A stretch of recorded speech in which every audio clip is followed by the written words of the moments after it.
En la clase anterior empezamos, a la hora de hablar de las herencias, que no pecados, el pecado no se hereda, el pecado, llamamos al pecado original, original, o sea, en la teología cristiana, en la asignatura de la teología, ¿cómo se llama esta asignatura?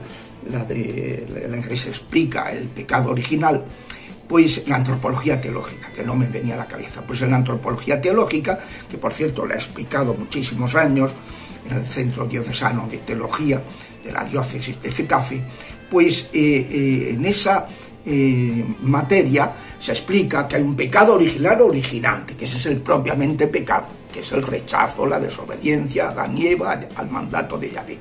Y luego hay un pecado original originado, que no es que sea un pecado, sino que son las consecuencias de ese pecado que cometieron nuestros primeros padres. En la teología cristiana, el pecado es personal, no se hereda, lo que se heredan son las consecuencias.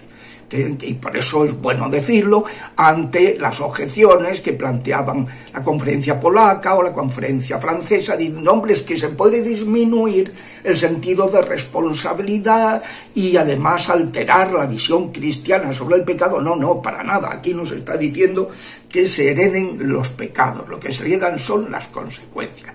Bueno, pues en la sesión anterior explicábamos cómo en los libros históricos del Antiguo Testamento, los sapienciales, los proféticos, y en el Nuevo Testamento es constante, y sobre todo pues en la Antigua Alianza, hasta que viene Jesucristo, es constante la referencia a las herencias ancestrales, las ataduras ancestrales que se derivan de determinados pecados.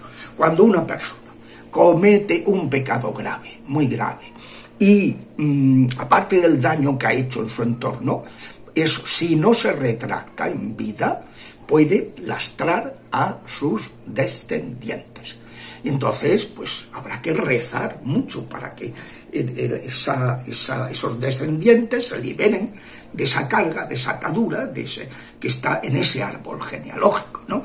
Y eso es la comunión de los santos. El Papa Juan Pablo II hablaba en la exhortación apostólica, reconciliación y penitencia, que igual que hay una comunión en santidad, también hay una comunión en el pecado. Una persona que se abaja a todos los suyos.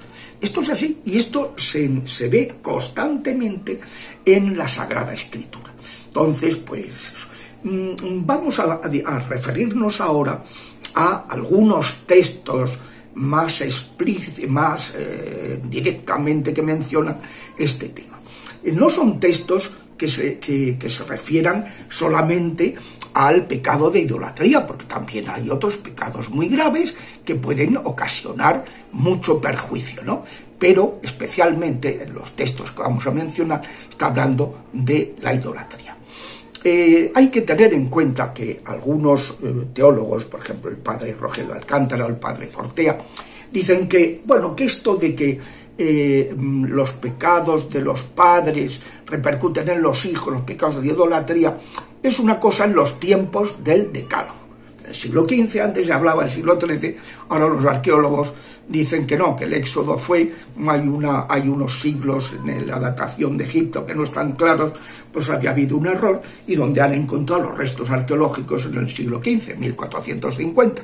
Bueno, da igual, eso es una cuestión arqueológica. Lo cierto es que en los tiempos de Moisés se habla muy expresamente de esto.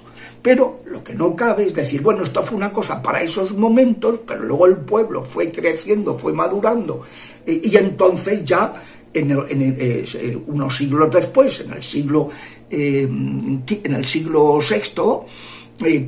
cuando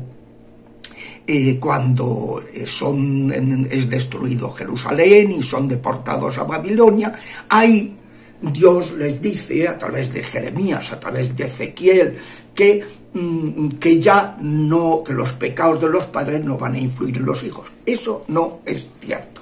No es que haya una doctrina primitiva que es superada por una doctrina de 9 siglos después o 7 siglos después, según se haga la datación, porque ya en los tiempos de Moisés se dice esto mismo que luego diría Ezequiel y que diría Jeremías, y que diría Lamentaciones. Entonces, a ver, no podemos hacer simplificaciones en teología, hay que ser rigurosos y hay que decirlo todo, no se puede decir una cosita y luego ocultar otras o desconocer otras, ¿no? Bueno, entonces vamos a ir paso a paso. La enseñanza de la Escritura es categórica en reconocer la repercusión de los actos de los padres sobre los hijos en sentido positivo y en sentido negativo. Fíjense, dichoso quien teme al Señor y ama de corazón sus mandatos. Su linaje, es decir, su descendencia, será poderoso en la tierra. La descendencia del justo será bendita. Salmo 112. Versículos primero y segundo. Su descendencia será bendita del justo.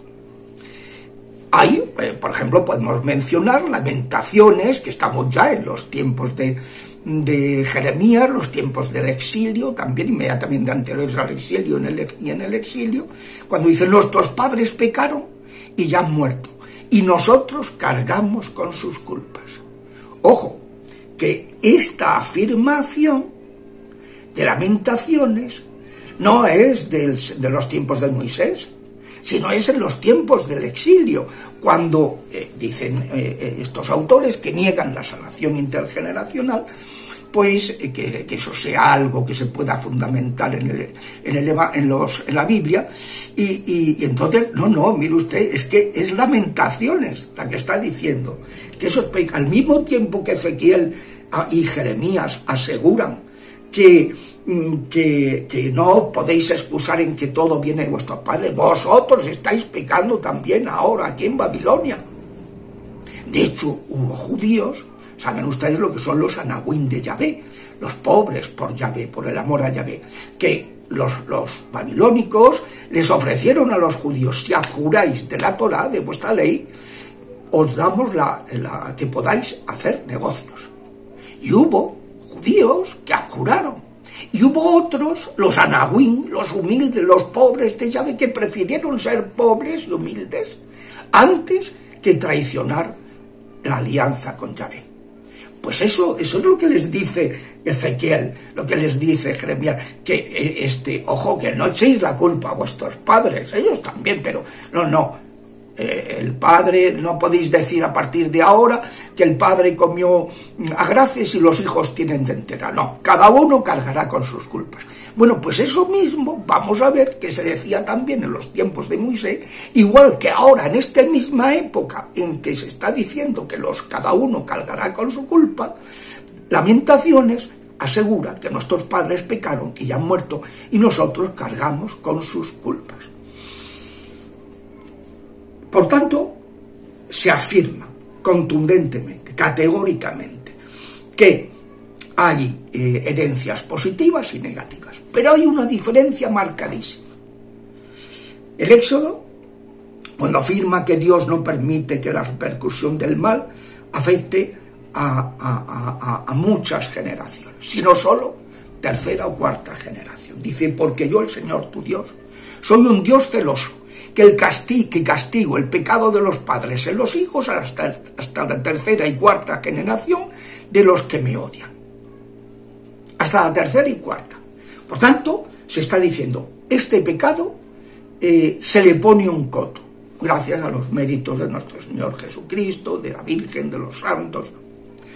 En cambio, dice en el versículo siguiente, estamos hablando de Éxodo 25, y en el versículo 6 añade, en cambio, la repercusión del bien es inconmensurablemente mayor, prácticamente para siempre si tenemos en cuenta la simbología de la palabra 1000, que es un signo de totalidad. Dice, pero, Éxodo 26, tengo misericordia por mil generaciones de los que me aman y guardan mis preceptos.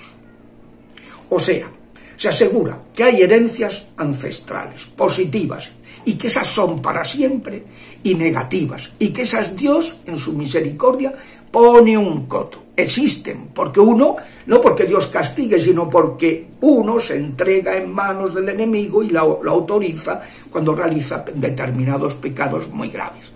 Entonces, Éxodo así lo afirma en capítulo 25. También en el capítulo 34, 7, se repite la misma cosa. Es algo que se subraya mucho en el tiempo de la alianza, en el Éxodo. Además, se vuelve a repetir en el siguiente, bueno, en el libro de Levítico, no, pero en el libro de, porque se refiere al culto, en el libro de los Números, vuelve a salir la misma afirmación. Y finalmente, todo esto en el Pentateuco, en la Torá, que es lo fundamental, ¿no?, del comienzo de la Biblia. En Deuteronomio 5:9, cuando vuelve Moisés a recordar la alianza, vuelve a aparecer que solo hasta la tercera o cuarta generación. Mientras que Éxodo 26 y Deuteronomio 5:10, el versículo siguiente, afirman que tiene misericordia por 1000 generaciones de los que me aman y guardan mis preceptos. Por tanto, hay una diferencia en esas herencias ancestrales. Las malas se les pone un coto, las buenas son para siempre. Hasta la semana que viene, si Dios quiere.